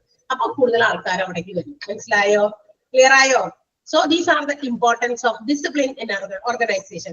ഒരു ബിസിനസ് ഓർഗനൈസേഷനിൽ ഡിസിപ്ലിൻ ഉള്ള പ്രാധാന്യമാണ് നമ്മൾ കണ്ടത്. 4 എണ്ണം ഏതൊക്കെയായിരുന്നു? Improves behaviour of the employee, improves the provides security to the employees. Next one, improves the performance of the employees, and the last one, increases profit of the organization. Clear ആണല്ലോ? 4 point മനസ്സിലായില്ലേ? Yes. അപ്പൊ നമ്മൾ വളരെ മനോഹരമായിട്ട് അത്രയും ഭാഗം കുറച്ചധികം നേരമൊക്കെ ഇരുന്ന് പറഞ്ഞു. കാരണം നമ്മളുടെ എക്സ്ട്രാ ക്ലാസ് എനിക്ക് കിട്ടിയതാണ് കുറച്ചുകൂടി ലാവിഷായിട്ട് സമയം പറഞ്ഞു തരാനായിട്ട്. അപ്പൊ നമ്മള് ഈ ഒരു ചാപ്റ്ററിന്റെ ഗ്രീവൻസ് ഹാൻഡ്ലിംഗ് എന്ന് പറയുന്ന ചാപ്റ്ററിന്റെ പേര് grievance handling, employee discipline, employee health and safety എന്ന് പറയുന്ന 4 പാർട്ടുകൾ എന്താ പറയാ മിക്സ് ചെയ്തിട്ടുള്ളതാണ്. നമ്മൾ എംപ്ലോയീസ് ഗ്രീവൻസും അതുപോലെ തന്നെ ഡിസിപ്ലിനും അതും നമ്മൾ ഓൾറെഡി ഡിസ്കസ് ചെയ്ത് കഴിഞ്ഞു. നൗ നമ്മൾ അടുത്ത ഭാഗത്തേക്ക് ഇതിന്റെ 3rd പോർഷനിലേക്കാണ്. ഒരു ചാപ്റ്റേഴ്സ് ആയിട്ട് ഡിവൈഡ് ചെയ്യുകയാണെങ്കിൽ ഈ മൊഡ്യൂളിലെ 3ാമത്തെ ഒരു ചാപ്റ്റർ പോലെ നമുക്ക് പറയാം. ചാപ്റ്ററും തിരിച്ചിട്ടില്ലട്ടോ, ഞാൻ വെറുതെ പറഞ്ഞു മാത്രം. ടീച്ചർ അവിടെ ഏതോ വേറെ ഒരു ചാപ്റ്റർ 3ാമത്തെ ചാപ്റ്റർ എന്നൊക്കെ പറയുണ്ടായി എന്നൊന്നും പകുതി മുക്കാനും കേട്ടിട്ട് ചെന്ന് അവിടെയും ഫോൺ ചെയ്ത് ഇവിടെയും ഫോൺ ചെയ്ത ആളുകളെ എല്ലാവരെയും മൊത്തത്തില് കൺഫ്യൂഷൻ ആക്കരുത്. ഞാൻ പറഞ്ഞത് ഈ ഗ്രീവൻസ് ഹാൻഡ്ലിംഗ് എന്ന് പറയുന്നത് just imagine if it is A module, അതൊരു മൊഡ്യൂൾ ആണെന്ന് നോക്കിയാൽ ഗ്രീവൻസ് ഹാൻഡ്ലിംഗ്, എംപ്ലോയി ഡിസിപ്ലിൻ 2ാമത്തെ ഭാഗം കേട്ടോ. അതാണ് ഞാൻ ആ ചാപ്റ്റർ പറഞ്ഞത്. 3ാമത്തെ ഭാഗമായ എംപ്ലോയി ഹെൽത്ത് ആണ് ഇനി നമ്മൾ പഠിക്കാൻ പോകുന്നത്. 4ാമത്തെ ഭാഗത്താണ് employee safety at working place. മനസ്സിലായോ? അപ്പൊ നമുക്ക് നോക്കാം എന്താണ് ഇനി നമ്മളുടെ എംപ്ലോയീസിന്റെ ഹെൽത്ത്. എംപ്ലോയീസിന്റെ ഹെൽത്തിന് ഓർഗനൈസേഷനുമായിട്ട് എന്തെങ്കിലും ബന്ധമുണ്ടോ? ഉണ്ടോ? ഒന്ന് ആലോചിച്ച് നോക്കിയേ. എംപ്ലോയീസിന്റെ ഹെൽത്തിനെ കുറിച്ച് എന്ത് കാര്യത്തിന് ഈ ഓർഗനൈസേഷനിൽ കൊണ്ട് പറയണേ? ഞാൻ എന്റെ ഹെൽത്ത്, എന്റെ ആരോഗ്യം, ഞാൻ ഇവിടെ ജോലി ചെയ്യുന്നു, ഞാൻ ഒരു എംപ്ലോയി ആണ് ഇവിടുത്തെ ഈ ഓർഗനൈസേഷനിലെ സ്മാർട്ട് സിറ്റി കൺസൾട്ടൻസിയിലെ ഒരു എംപ്ലോയി ആണ്, അല്ലെ? ഒരു ടീച്ചിങ് ഫാക്കൾട്ടി എംപ്ലോയി ആണ്. ഇവിടെ എന്റെ ഹെൽത്തിന് പ്രാധാന്യമുണ്ടോ? അല്ലെങ്കിൽ എന്നെ പോലുള്ള മറ്റു ടീച്ചേഴ്സിന്റെ ഹെൽത്തിന് പ്രാധാന്യമുണ്ടോ? ഉണ്ടോ? തീർച്ചയായിട്ടും ഉണ്ട്. എംപ്ലോയി ഹെൽത്ത് എന്ന് പറയുന്നത് it does not mean simple sickness. ഈ എംപ്ലോയി ഹെൽത്ത് എന്ന് പറയുമ്പോൾ ഇത് വെറും ആരോഗ്യം അല്ലെങ്കിൽ ഫ്രീ ഫ്രം സിക്നസ്, അതായത് രോഗമില്ലാത്ത അവസ്ഥ അല്ലെങ്കിൽ സിക്നസ് എന്നതിൽ നിന്നും ആ ഒരു പദത്തിന് വേണ്ടി മാത്രമല്ല നമ്മൾ എംപ്ലോയി ഹെൽത്ത് ഉപയോഗിക്കുക. നമുക്ക് ഒരു അസുഖമില്ല, അപ്പൊ ഞാൻ പറയാണ് ഐ ആം ഹെൽത്തി, ഈ പനിയില്ല, ചുമയില്ല, മറ്റു അസുഖങ്ങളൊന്നുമില്ല, free from every health issues, ഒന്നും അസുഖമില്ല, അങ്ങനെയൊന്നും ഉണ്ടാവാത്ത അല്ല. അങ്ങനെ ഒരു അവസ്ഥ ഇപ്പോഴത്തെ കാലഘട്ടത്തിൽ ഉണ്ടാവില്ല. എല്ലാ മനുഷ്യർക്ക് എന്തെങ്കിലുമൊക്കെ ഇച്ചിരി അസുഖമൊക്കെ ഉണ്ടായിരിക്കും, അല്ലെ? അപ്പൊ നമുക്ക് പറയാം ഒരാളുകളും ഇപ്പോ ഹെൽത്തി അല്ല. ഈവൻ നമുക്ക് പറയാം ഇപ്പൊ ജനിക്കുന്ന കൊച്ചുങ്ങൾക്ക് വരെ എന്താ പറയാ പല രീതിയിലുള്ള അൺഹെൽത്തി കാര്യങ്ങളുണ്ട്. കുറെയൊക്കെ അങ്ങനെ നമ്മൾ കാണുന്നില്ല, അറിയുന്നില്ല. ബിക്കോസ് അങ്ങനത്തെ ഒരു അറ്റ്മോസ്ഫിയർ അല്ലെങ്കിൽ അങ്ങനത്തെ ഒരു എൻവയോൺമെന്റില് അല്ലെങ്കിൽ അങ്ങനത്തെ കാര്യങ്ങൾ നടക്കുന്ന ഒരു എന്താ പറയാ ഒരു എർത്തിലാണ് നമ്മൾ ജീവിക്കുന്നത്. ഒരുപാട് മാറ്റങ്ങൾ നമ്മുടെ ഭൂമിക്ക് ഉണ്ടായിട്ടുണ്ട്, അല്ലെ? പണ്ട് മനുഷ്യന്മാർ എങ്ങനെ ജീവിച്ചിരുന്നേ? കാട്ടിലെ കായ്കനികൾ പറിച്ച് തിന്നു, അല്ലെ? ഒരു പ്രത്യേക സ്ഥലത്ത് സെറ്റിൽ ചെയ്യാതെ ഇങ്ങനെ ഒരുപാട് നടന്നു. ഇന്ന് നമ്മൾ എന്ത് ചെയ്യും? ഇപ്പുറത്തുനിന്ന് കാശ് കൊടുത്ത് ഫുഡ് വാങ്ങിച്ച്, അല്ലെ? 500-600 കൊടുത്ത് വലിയ എന്താ പറയാ ഹോട്ടൽ ഫുഡുകളൊക്കെ നമ്മൾ വാങ്ങിക്കുന്നു. അപ്പുറത്തെ കൂടി കാശ് കൊണ്ടുപോയി ജിമ്മിൽ കൊടുക്കും. ബോഡി മെയിൻ്റനൻസിന് വേണ്ടി ജിമ്മിലും കാശ് കൊടുക്കും. രണ്ടും ചെലവാക്കാം. എന്താ ചെലവ്? ഇവിടുന്ന് ഇപ്പുറത്തുനിന്ന് കഴിക്കുന്നതിന്റെ ഒരു ചെലവ്. ഇനി അതെല്ലാം നമുക്ക് ആ ഫാറ്റൊക്കെ ബാൻ ചെയ്ത് കളയാനായിട്ട് അവിടെ കൊണ്ടുപോയി ബോഡി ബിൽഡിങ്ങിന് കൊടുക്കുന്ന ജിമ്മിൽ കൊടുക്കുന്ന കാശ് അത് വേറെ ചെലവുകളുടെ കുമ്പാരാണ്, അല്ലെ? അത് സ്ത്രീയും പണ്ട് മനുഷ്യർ അങ്ങനെയായിരുന്നോ? അല്ലല്ലോ. പണ്ട് മനുഷ്യര് ഒരുപാട് യാത്ര ചെയ്തിരുന്നു. എങ്ങനെ? ഇന്നത്തെ പോലത്തെ മോട്ടോർ വാഹനങ്ങളുണ്ടോ? ഇല്ല, അല്ലെ? നടന്ന് ഇങ്ങനെ പോകും ഒരു സ്ഥലത്തുനിന്ന് നടന്ന്. അപ്പൊ ഈ ലോകം മുഴുവനും കടന്ന് ചിറ്റിയിട്ടുണ്ടായിരിക്കാം ആളുകള്. ഭൂമി ഉള്ളതാണെന്നൊക്കെ പറയുന്നത് പോലെ അത് മനസ്സിലാക്കാൻ വേണ്ടിയിട്ടൊക്കെ അവർക്ക് കണ്ടെത്തിയിട്ടുണ്ടാകും കൂടുതലും. പക്ഷെ അന്നത്തെ കാലത്ത് മനുഷ്യന് എഴുത്തും വായന അതൊന്നും അറിയില്ലല്ലോ. അപ്പൊ ഇതൊന്നും രേഖപ്പെടുത്തി വെക്കാൻ പറ്റിയില്ല എന്നുള്ളതാണ്. അപ്പൊ അന്ന് ഇതൊക്കെ ചെയ്തിരുന്നു. പിന്നെയും കുറെ ഒരു 10-30 വർഷം മുമ്പിലുള്ള കാലഘട്ടവും നമ്മളിപ്പോ ആയിരിക്കുന്ന കാലഘട്ടവും തമ്മിൽ ഒത്തിരി ഡിഫറൻസ് വന്നിട്ടുണ്ട്. മെനി ചേഞ്ചസ് അല്ലെ, ഭയങ്കര ഒരു ഡ്രാസ്റ്റിക് ചേഞ്ച് എന്ന് തന്നെ പറയാം. ഡ്രാസ്റ്റിക് ചേഞ്ചസ് ആണ് ഇക്കോണമിയിലും എൻവയോൺമെന്റിലും ഉണ്ടായിരിക്കുന്നത്, നമ്മുടെ രാജ്യത്തും അതുപോലെ തന്നെ നമ്മുടെ എന്താ പറയാ പ്രകൃതിയിലും ഉണ്ടായിരിക്കുന്നത്. ആ മാറ്റങ്ങൾക്ക് വിധേയമായി മനുഷ്യന്മാരിലും ഒരുപാട് മാറ്റങ്ങൾ വന്നു. മനുഷ്യന്മാരൊക്കെ അൺഹെൽത്തിയാണ്. അപ്പൊ ഇവിടെ ആ അൺഹെൽത്തി മാത്രമല്ല, ഇവിടെ എന്താ പറയാ ഒരു എംപ്ലോയി ഹെൽത്തുമായി ബന്ധപ്പെടുത്തി നമുക്ക് പഠിക്കാനുള്ളത്. എംപ്ലോയി ഹെൽത്ത് അല്ലെങ്കിൽ it's also termed as organisational health, അല്ലെങ്കിൽ അതിനെ മറ്റൊരു പേരും പറയാം ഇൻഡസ്ട്രിയൽ ഹെൽത്ത്.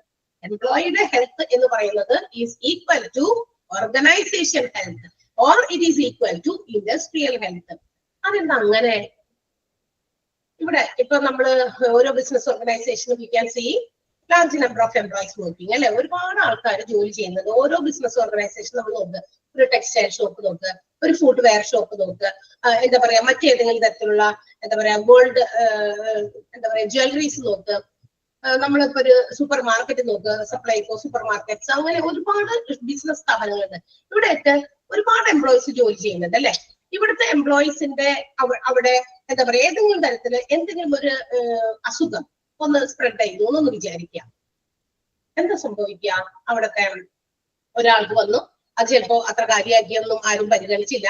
അത് ഈ രോഗം ചില എപ്പിഡമിക്സ് ഇല്ലേ, എന്താ പറയാ പകർച്ചവ്യാധി രോഗം, അത് പെട്ടെന്ന് പടർന്നു പിടിക്കും. അങ്ങനെ അറിയാതെ ചിലപ്പോ അത് പലരിലേക്കും പെട്ടെന്ന് പടർന്നു പിടിച്ചു. Majority of the employees became സിക്ക് എന്ന് വിചാരിക്കാം. കൂടുതൽ ആളുകളും കൂടുതൽ എംപ്ലോയീസും അവിടുത്തെ ജോലിക്കാരൊക്കെ എന്ത് ചെയ്തു, വയ്യാണ്ട് വന്നു. So we have to close down that particular industry or organisation. അത്തരം സാഹചര്യങ്ങളിൽ ആ ബിസിനസ് സ്ഥാപനം അടച്ചിടേണ്ടി വരും കുറച്ച് ദിവസത്തേക്ക്. Because most of the employees മിക്കവാറും പേർക്ക് വയ്യാതെ ആ ഒരു ഡിസീസ് സ്പ്രെഡ് ചെയ്തതുകൊണ്ട് അവർക്കൊക്കെ ആരോഗ്യം ഇല്ലാതെയായി അല്ലെങ്കിൽ അനാരോഗ്യ അവസ്ഥയിലായി അത് ക്ലോസ് ഡൗൺ ചെയ്യേണ്ടി വരും. എന്ത് നഷ്ടമാണ് ഉണ്ടാകുക എന്നൊന്ന് ആലോചിച്ച് നോക്കിയേ. നഷ്ടം ഉണ്ടാവില്ലേ? തീർച്ചയായും ഉണ്ടാകും. അവരുടെ ബിസിനസ് നടക്കില്ല. ദിവസങ്ങൾ അല്ലെങ്കിൽ 1, 2, 3 ദിവസം, ഒറ്റ ദിവസം കൊണ്ട് അവരുണ്ടാക്കുന്ന ആ വരുമാനം, വിറ്റുവരവ്, ആ ഒരു സെയിൽസിൽ നിന്ന് നമുക്ക് കിട്ടേണ്ട റിട്ടേൺ അത് കിട്ടില്ല. 1 ദിവസം ആയിക്കോട്ടെ, 2 ദിവസം ആയിക്കോട്ടെ, 3 ദിവസം ആയിക്കോട്ടെ. അങ്ങനെ വരുമ്പോ it will affect there profit. അത് അവരുടെ ലാഭത്തെ ബാധിക്കും. ലാഭം കുറഞ്ഞു പോയാൽ ബിസിനസ്സുകാർക്ക് അവിടെ വർക്ക് ചെയ്യുന്ന എംപ്ലോയീസിന് വേണ്ട രീതിയിലുള്ള കാര്യങ്ങൾ കൊടുക്കാനായിട്ട് ഓർഗനൈസേഷനും ഫെയിൽ ആക്കും. കണ്ടോ? അപ്പൊ അതിന്റെ പ്രത്യാഘാതം വലുതാണ്. അപ്പൊ എംപ്ലോയീസ് ഹെൽത്തി ആയിരിക്കുമ്പോഴാണ് നമുക്ക് പറയാം ഓർഗനൈസേഷൻ ഹെൽത്തി ആണ് അല്ലെങ്കിൽ ആ ഇൻഡസ്ട്രി ഹെൽത്തി ആണ് എന്ന് പറയാൻ പറ്റുള്ളൂ. ഇപ്പൊ ഫോർ എക്സാമ്പിൾ ഇവിടെ കുറെ ടീച്ചേഴ്സ് ഉണ്ട്.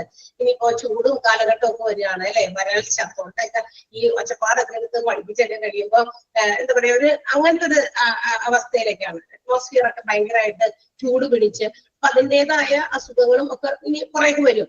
നോക്ക്, ഇപ്പൊ എല്ലാ ടീച്ചേഴ്സും ഒക്കെ ഒരുമിച്ചൊക്കെ ഇങ്ങനെ വയ്യായികൾ വന്നു കഴിഞ്ഞാൽ ക്ലാസ്സസ് മര്യാദയ്ക്ക് നടക്കാൻ പറ്റുമോ? എന്റെ അസുഖവും എന്നെ പോലെ തന്നെ മറ്റൊരാളുടെ അസുഖവും എല്ലാവർക്കും ഒരുപോലെയാണ്. അപ്പൊ ഒട്ടും നമുക്ക് പറ്റുന്നില്ല എങ്കിൽ നമുക്ക് ക്ലാസ്സുകൾ എടുക്കാൻ പറ്റില്ല.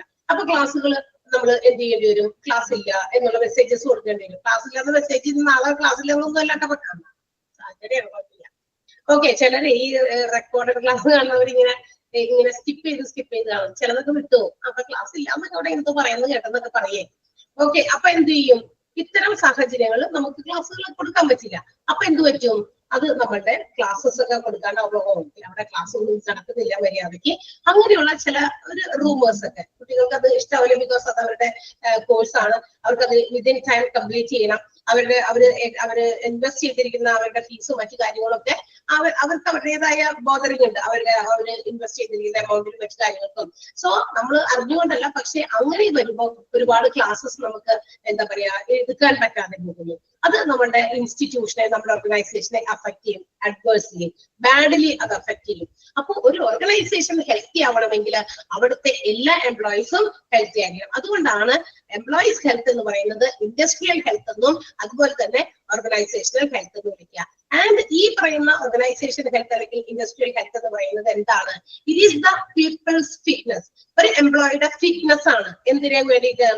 Four the defensive remedy that can be applied. അതായത് ഒരു ഓർഗനൈസേഷനിൽ അവിടെയുള്ള എംപ്ലോയീസ് എത്രത്തോളം അവരുടെ ജോലി ചെയ്യാനായിട്ട് ഫിറ്റ് ആണ്.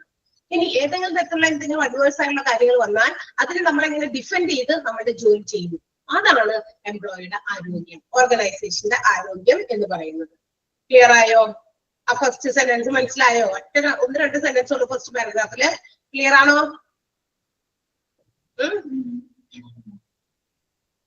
ക്ലിയർ ആണോ? എന്തെങ്കിലല്ലോ? യെസ്, ശ്രീ ഗണേഷ് മാത്രം അവിടെ ആരാടൊക്കെ പോയി തോന്നുന്നത്. ഓക്കെ, സോ ആ ഒരു രണ്ട് സെന്റൻസിനകത്ത് അത് രണ്ടും ഒന്ന് അണ്ടർലൈൻ ചെയ്യാം കേട്ടോ. ഫസ്റ്റും സെക്കൻഡും സെന്റൻസ് ഒന്ന് അണ്ടർലൈൻ ചെയ്യാം.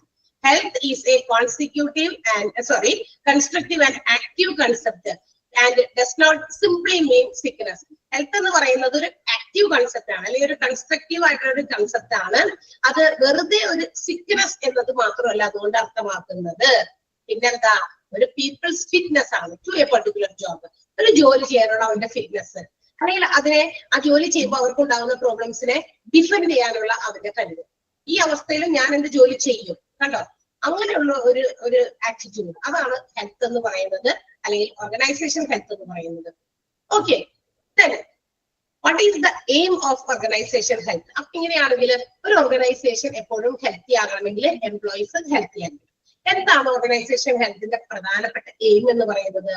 It is to avoid the occurrence of particular diseases or injuries. And also, നോക്കിയ ഇപ്പൊ നമ്മള് ഒരു ഓർഗനൈസേഷനില് ഏതെങ്കിലും തരത്തിലുള്ള രോഗങ്ങള് അല്ലെങ്കിൽ എന്തെങ്കിലും അപകടങ്ങൾ, ഇഞ്ചുറീസ് ഒക്കെ വരുന്നത് തടയുക. അതാണ് ഓർഗനൈസേഷൻ ഹെൽത്തിന്റെ എയിം. അല്ലാതെ എന്തല്ല അത് എന്തായാലും കുഴപ്പമില്ല, അസുഖം വന്നോട്ടെ, കുഴപ്പമില്ല, നമുക്ക് ട്രീറ്റ് ചെയ്യാൻ ആശുപത്രി ഉണ്ട്, നമ്മളത് നോക്കിക്കോളാം, നിങ്ങൾക്ക് എന്തെങ്കിലും തരത്തിലുള്ള അസുഖങ്ങൾ വന്നു കഴിഞ്ഞാൽ നമ്മളത് ചികിത്സിച്ചോളാം. അങ്ങനെ ആവരുത്. രോഗം വരുന്നത് നമുക്ക് എന്താ പറയാ, വന്നു കഴിഞ്ഞിട്ട് നമ്മൾ അതിനെ ശുശ്രൂഷിക്കുക എന്നുള്ളതിലേക്ക് പോകാതെ വരുന്നതിന് മുമ്പ് അതിനെ പ്രിവെന്റ് ചെയ്യാൻ അല്ലെങ്കിൽ അതിനെ അവോയ്ഡ് ചെയ്യാൻ, അത് തടയാനുള്ള മെഷേഴ്സ് ആണ് നമ്മൾ എടുക്കുന്നത്, അല്ലെ? അപ്പൊ അതുപോലെ തന്നെയാണ് ഒരു ഓർഗനൈസേഷനിൽ ജോലി ചെയ്യുന്ന എംപ്ലോയീസിന് അവര് ഏതെങ്കിലും തരത്തിൽ അവർക്ക് ഉണ്ടാകാവുന്ന ഇഞ്ചുറീസോ ഡിസീസസോ റിലേറ്റഡ് ടു ദെയർ വർക്ക്. ഇപ്പൊ ഒരു ജോലി ചെയ്യുമ്പോൾ ജോലി സംബന്ധമായിട്ടുള്ള ചില അസുഖങ്ങൾ ഒരു മനുഷ്യന്മാർക്ക് ജോലി സംബന്ധമായിട്ടുള്ള അസുഖങ്ങളൊക്കെ വരില്ലേ? അങ്ങനെ കേട്ടിട്ടില്ല നിങ്ങള്? ജോബ് റിലേറ്റഡ് ഹെൽത്ത് പ്രോബ്ലംസ് കേട്ടിട്ടുണ്ടോ? ചില ഫാക്ടറീസിലൊക്കെ ജോലി ചെയ്യുന്നവരെ അവര് എപ്പോഴും പ്രൊഡക്ഷൻ പ്രോസസ്സിൽ ഇൻവോൾവ്ഡ് ആയിരിക്കും. ഉൽപാദന പ്രക്രിയ, ഈ പ്രൊഡക്ഷൻ പ്രോസസ്സിൽ ഇൻവോൾവ് ആകുമ്പോൾ അവിടെ പലതരത്തിലുള്ള പൊടി, പുക, ചില വിഷ നിറഞ്ഞ ഗ്യാസസ്, വിഷവാതകങ്ങളൊക്കെ എന്താ പറയാ ഇൻഹേൽ ചെയ്യേണ്ടി വരും, ശ്വസിക്കേണ്ടി വരും. So it causes some diseases to their lungs. അങ്ങനെ അത് എപ്പോഴും ഇങ്ങനെ നിരന്തരം ആ ജോലി ചെയ്യുന്നത് കൊണ്ട്, ജോലി ചെയ്തുകൊണ്ടിരിക്കുമ്പോൾ ഇത് മുഴുവൻ നമ്മളിങ്ങനെ ശ്വസിച്ച് നമ്മുടെ ലങ്സിന് ചില തരത്തിലുള്ള കംപ്ലൈന്റുകളൊക്കെ വരും, ഇല്ലേ? അതൊരു ജോബ് റിലേറ്റഡ് ഇഷ്യൂ ആണ്. അതുപോലെ പല ജോലികൾക്കും പല ജോലി സംബന്ധമായ എന്താ പറയാ പ്രശ്നങ്ങളുണ്ട്. ചിലവര് എന്താ പറയാ ഇങ്ങനെ ഇതല്ലേ, ഇപ്പൊ നമ്മളുടെ ഈ സിസ്റ്റത്തില് നോക്കിയിരുന്നിട്ട് രാവിലെ മുതൽ വൈകുന്നേരം വരെ ഈ സിസ്റ്റം തന്നെ ഇങ്ങനെ നോക്കിയിരുന്ന് ജോലി ചെയ്യുന്നവരില്ലേ ഉണ്ടോ? അതിൽ നിന്ന് പ്രൊഡ്യൂസ് ചെയ്യപ്പെടുന്ന റേസ് കണ്ണിനും മുഖത്തും മറ്റെവിടേക്കെങ്കിലും ഒക്കെ അത് ഇങ്ങനെ എന്താ പറയാ കണ്ടിന്യൂസ് ആയിട്ട് വരുമ്പോ ചില പ്രോബ്ലംസ് അവരും ഫേസ് ചെയ്യുന്നുണ്ട്. അങ്ങനെ ചില എന്താ പറയാ ജോലികൾക്ക് ആ വർക്ക് റിലേറ്റഡ് ആയിട്ടുള്ള ഡിസീസസ് ഉണ്ട്. അപ്പൊ എന്ത് ചെയ്യാ, അത്തരം ഡിസീസസ് അല്ലെങ്കിൽ അത്തരം ഇഞ്ചുറീസ് ഉണ്ടാകാനുള്ള സാധ്യതകളെ അവോയ്ഡ് ചെയ്യുക. മനസ്സിലായോ? അതാണ് ഓർഗനൈസേഷൻ ഹെൽത്തിന്റെ എയിം എന്ന് പറയുന്നത്. അല്ലാതെ അത് വന്നോട്ടെ കുഴപ്പമില്ല, അത് വന്നാലും നമ്മൾ ചികിത്സിച്ചോളാം എന്ന് കൊടുക്കുന്ന ഉറപ്പല്ല. അതാണ് ആ പറഞ്ഞിരിക്കുന്നത്. മീനിങ് മനസ്സിലായോ? What is the aim of organizational health? Organizational health aim എന്താണ്? To avoid the chances of occurrence of a particular disease or injury. ഏതെങ്കിലും തരത്തിലുള്ള രോഗമോ മുറിവുകളോ വരുന്നതിനുള്ള സാധ്യതകളെ ഇല്ലാതാക്കുക എന്നുള്ളതാണ് ഓർഗനൈസേഷൻ ഹെൽത്തിന്റെ എയിം, അതിന്റെ ലക്ഷ്യം എന്ന് പറയുന്നത്. അല്ലാതെ എന്ന് പറഞ്ഞാൽ അവിടെ വാക്ക് ഏതാ? Instead of. അതല്ലാതെ ഏതല്ല? Focusing on the treatment of disease. രോഗം വന്നിട്ട് അത് ട്രീറ്റ് ചെയ്യുന്നതിൽ ഫോക്കസ് ചെയ്യുന്നതല്ല എന്ത് ഓർഗനൈസേഷൻ ഹെൽത്ത് എന്ന് പറയുന്നത്. ഇപ്പൊ നമ്മുടെ ഈ ഓർഗനൈസേഷൻ ഏതെങ്കിലും തരത്തിലുള്ള ഏതെങ്കിലും എംപ്ലോയീസിന് ആ ജോബ് റിലേറ്റഡ് ആയിട്ടുള്ള എന്തെങ്കിലും പ്രോബ്ലംസ് ഒക്കെ ഉണ്ടെങ്കിൽ അത് ഉണ്ടായി കഴിഞ്ഞിട്ട് ഞങ്ങൾ ചികിത്സിച്ചോളാം എന്ന് കൊടുക്കുന്ന വാക്കല്ല. പകരം അത് ഉണ്ടാക്കാൻ സാധ്യതയുണ്ട് എങ്കിൽ how can we avoid it? അത്തരം സാധ്യതകൾ നമുക്ക് എങ്ങനെ ഇല്ലാണ്ടാക്കാം? അത് കണ്ടെത്തി അതിനു വേണ്ടിയിട്ടുള്ള പ്രിക്കോഷൻസ് എടുക്കുക. അതാണ് ഓർഗനൈസേഷൻ ഹെൽത്തിന്റെ എയിം എന്ന് പറയുന്നത്. സെന്റൻസ് ഇച്ചിരി വളരെയാണ് കിടക്കുന്നത് എങ്കിലും നിങ്ങൾ അർത്ഥം മനസ്സിലാക്കണം. അതിനു വേണ്ടിയിട്ടാണ് ഇത്രയും നേരം ആ ഒരു സെന്റൻസ് തന്നെ ഞാൻ പറഞ്ഞത്. തന്നെയല്ല, ആ സെന്റൻസ് വളരെ ഇമ്പോർട്ടന്റ് ആണ്, ഒന്ന് അണ്ടർലൈൻ ചെയ്യാം. ആൻഡ് അങ്ങനെ വരുമ്പോൾ നമുക്ക് പറയാം നമ്മളുടെ ഈ എംപ്ലോയി ഹെൽത്ത് ആയിട്ട് ബന്ധപ്പെട്ട് രണ്ട് ആസ്പെക്റ്റുകളുണ്ട്. രണ്ട് തരത്തിലുള്ള ആസ്പെക്ട്സ് ആണ് നമ്മുടെ എംപ്ലോയി ഹെൽത്തിനെ ബാധിക്കുന്നത്. പ്രധാനമായിട്ടും അത് രണ്ടെണ്ണം ഏതൊക്കെയാണ്? ഹെൽത്ത് ഹസാർഡും ഹെൽത്ത് റിസ്കും. Health hazard, health risk. Health hazard എന്ന് പറഞ്ഞാൽ എന്താ? അപകടം, ആക്സിഡന്റലി സംഭവിക്കുന്നതാ ഹെൽത്തിന് അപകടങ്ങൾ. ഇപ്പൊ ഞാനിവിടെ ഇന്ന് പഠിപ്പിച്ചുകൊണ്ടിരിക്കുകയാണ്, പെട്ടെന്ന് ഇതൊക്കെ കൂടി ഇടിഞ്ഞു വീഴുമെന്ന് വിചാരിക്കാം. അപ്പൊ അതൊരു പെട്ടെന്ന് ഉണ്ടാകുന്ന അപകടമാണ്, അല്ലാണ്ട് അത് എന്താ പറയാ അതൊരു എന്താ പറയാ വേറെ ഏതെങ്കിലും രീതിയിൽ വന്ന രോഗമല്ല. ഞാൻ നേരത്തെ ഉദാഹരണം പറഞ്ഞല്ലോ, ഇതിപ്പോ നമ്മൾ കണ്ടിന്യൂസ് ആയിട്ട് രാവിലെ മുതൽ ഞാൻ നോക്കിക്കൊണ്ടിരിക്കുമ്പോൾ ചിലർക്ക് അത് പറ്റില്ല. ഇപ്പൊ കണ്ണുകൾക്ക് ഇറിറ്റേഷൻ സംഭവിക്കുക, കണ്ണിന്റെ കാഴ്ചശക്തി ഇല്ലാതായി പോകുന്നത് പോലെ തോന്നുക, അല്ലെ? അങ്ങനത്തെ ഇഷ്യൂസ് ഉണ്ടാകും. അത് ആ ആളുടെ ജോലിയുമായി ബന്ധപ്പെട്ടുള്ള ഇഷ്യൂ ആണ്. ചില എപ്പോഴും വെയിറ്റ് ഒക്കെ ഇങ്ങനെ എടുക്കുന്ന ആൾക്കാരില്ലേ, എപ്പോഴും ലോഡൊക്കെ എടുത്തിട്ട് ജോലി ചെയ്യുന്ന ആൾക്കാർക്ക് അവർക്ക് ചിലപ്പോ ഹാൻഡ് ഈ ജോയിന്റ്സിലൊക്കെ പെയിൻ വരും, ഷോൾഡേഴ്സിന്റെ ജോയിന്റ്സിലൊക്കെ.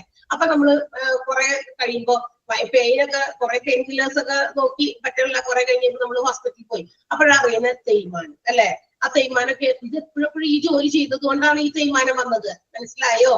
അപ്പൊ അതൊരു ജോബ് റിലേറ്റഡ് ഇഷ്യൂ ആണ്.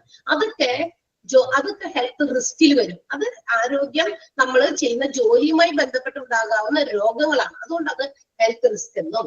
എന്നാൽ ഇത് നമ്മളിപ്പോൾ ജോലി ചെയ്തുകൊണ്ടിരിക്കുമ്പോൾ പെട്ടെന്ന് ഒരു ഫയർ ഒക്കർ ചെയ്തു, ഇതിനുള്ള എന്തെങ്കിലും വയർ ഷോർട്ടായോ എന്തെങ്കിലും ഒരു തീപിടുത്തം ഉണ്ടായി, പെട്ടെന്ന് കത്തി പിടിച്ചു, ചിലപ്പോൾ നമ്മളുടെ ദേഹത്തേക്ക് പടർന്നു എന്ന് വിചാരിക്കാം. അതൊരു ഹെൽത്ത് ഹസാർഡാണ്. മനസ്സിലായോ? രണ്ട് തമ്മിലുള്ള വ്യത്യാസമാണ് പറയാൻ വേണ്ടിയിട്ടാണ് ഞാൻ ഈ കിടന്ന് എക്സാമ്പിളൊക്കെ എവിടെ നിന്നൊക്കെ എടുത്ത് പറയുന്നേ. ക്ലിയർ ആണോ?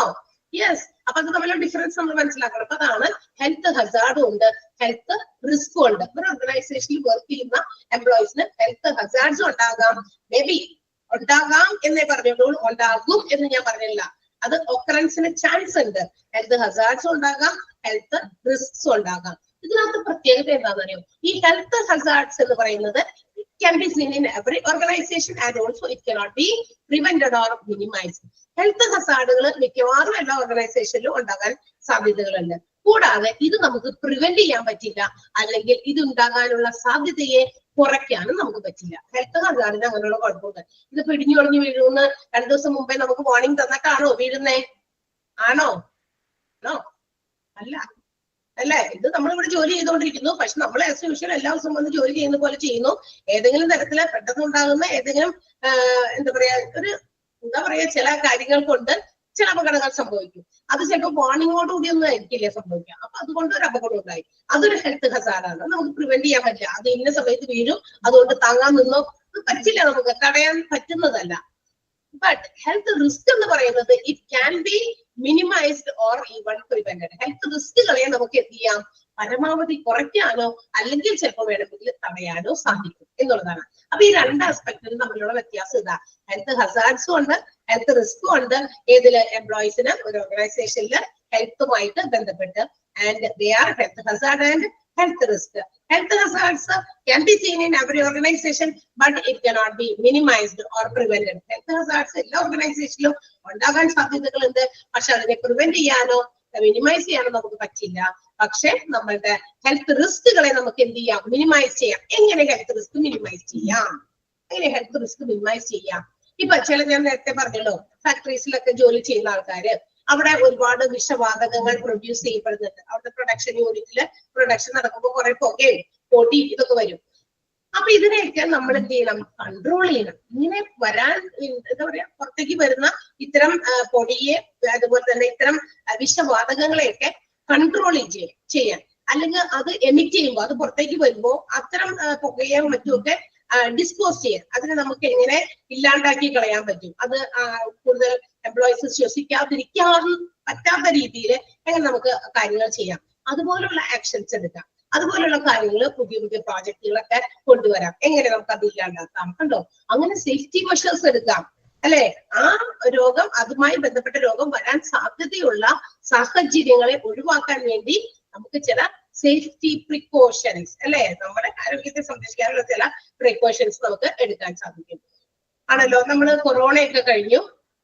ആദ്യത്തെ ഒരു 1-2 ആഴ്ചയൊക്കെ ഭയങ്കര തടങ്കല് പോലെ ഇങ്ങനെ ജനലും വാതിലും തുറന്നാൽ അതിൽ കൂടി കൊറോണ കയറുമെന്ന് പേടിച്ച് വാതിലും അടച്ചുപൂട്ടിയൊക്കെ ഇരുന്നു നമ്മള്, അല്ലെ? എത്ര ദിവസം ഇരുന്നു അങ്ങനെ?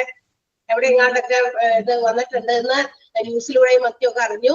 നമ്മളോട് എന്താ പറയാ സേഫ് ആയിട്ട് വീടിനകത്തിരിക്കണം, ഗേറ്റും വീടും ഒന്നും കടന്നു പോകരുത് എന്ന് പറഞ്ഞു.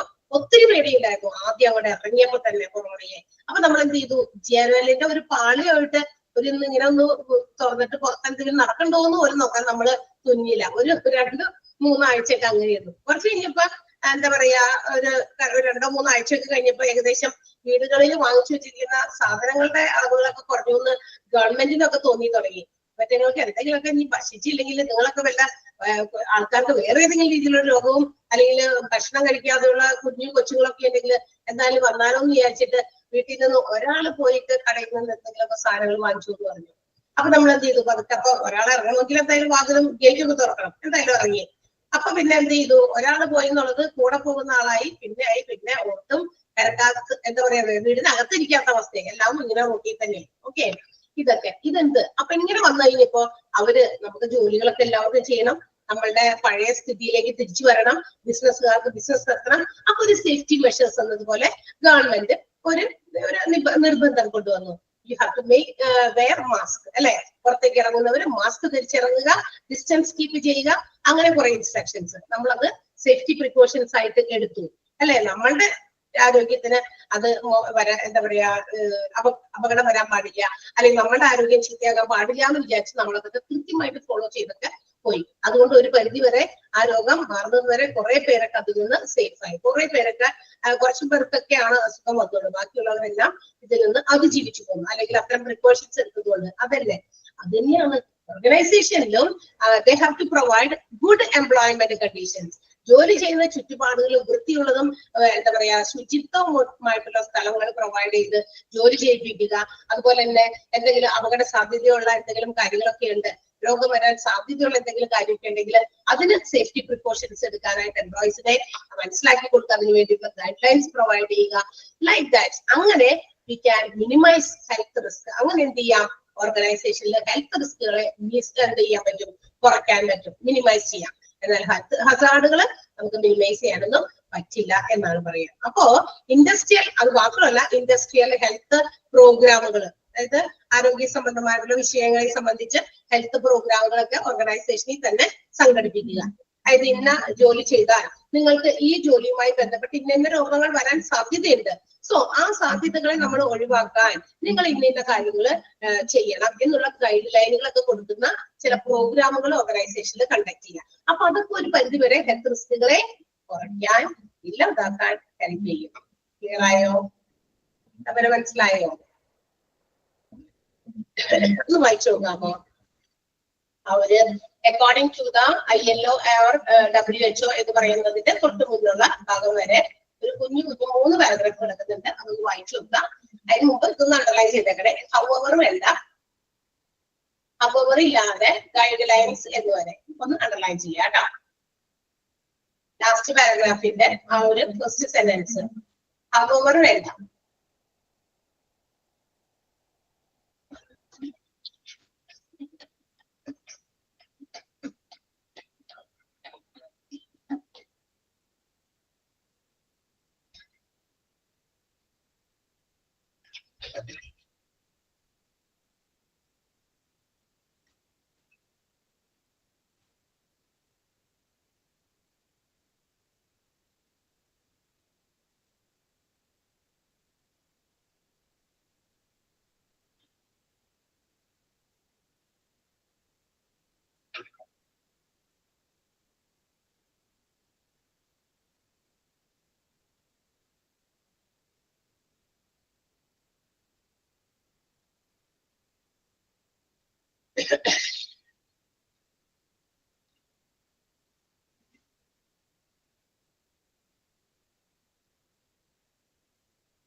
ഇല്ല, വായിച്ച്.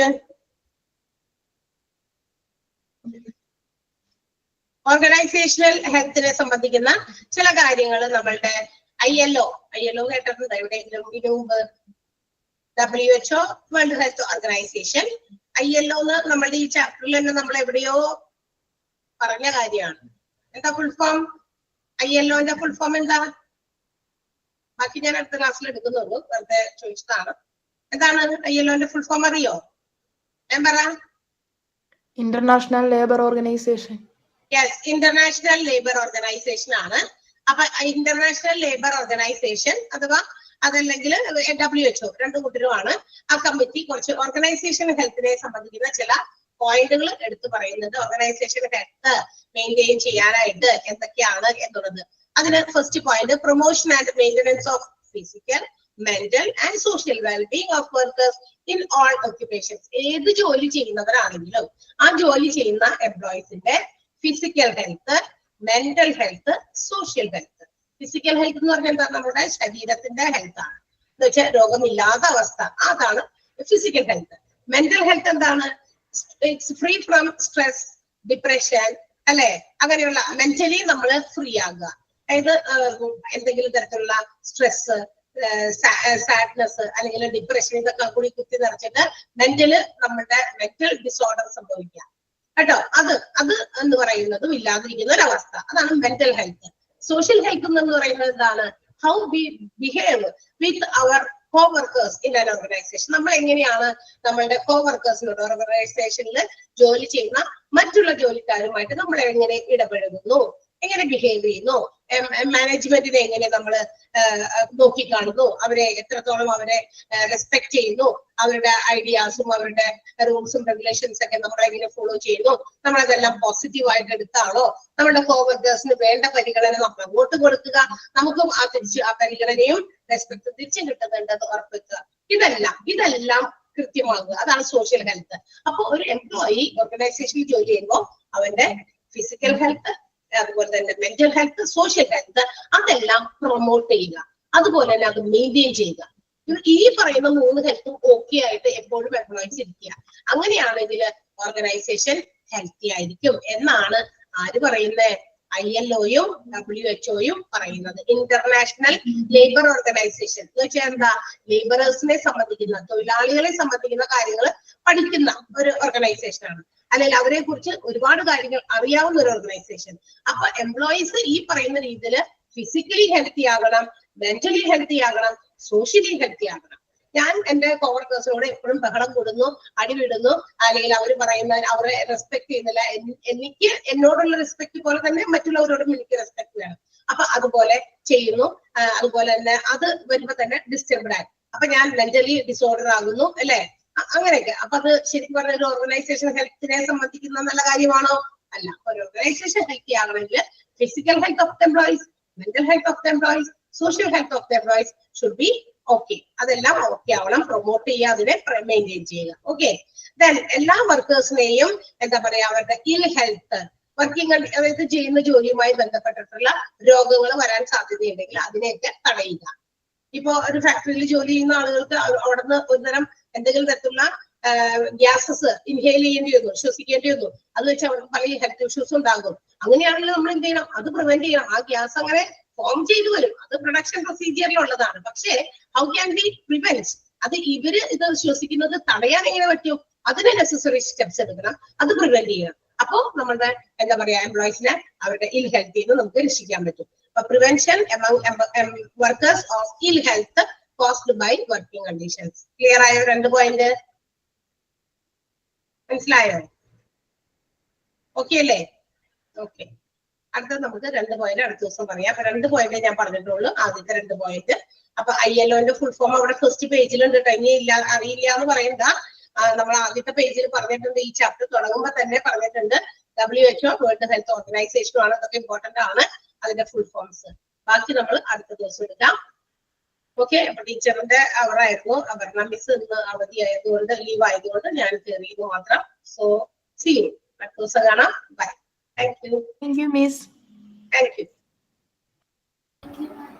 Thank you. Thank you. Thank you, ma'am. അല്ലേ?